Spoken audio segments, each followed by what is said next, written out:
Doctor Mohammad Yunus জানিয়েছেন বাংলাদেশে কবে নির্বাচন হবে। বাংলাদেশের পক্ষ থেকে সকলকে স্বাগতম।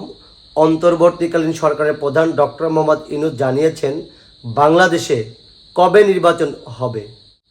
রবিবার রাজধানী ঢাকাতে অবস্থিত ইন্টারকন্টিনেন্টাল হোটেলে বিভিন্ন দেশের রাষ্ট্রদূত, হাই কমিশনার, জাতিসংঘ এবং বিভিন্ন দেশের সংস্থার প্রধানদের সাথে এক ব্রিফিংয়ে তিনি উল্লেখ করেন যে বিচার বিভাগ ভেঙে পড়েছে, দীর্ঘদিন গণতান্ত্রিক অধিকার ক্ষুণ্ণ হয়েছে, পাতানো নির্বাচন হয়েছে,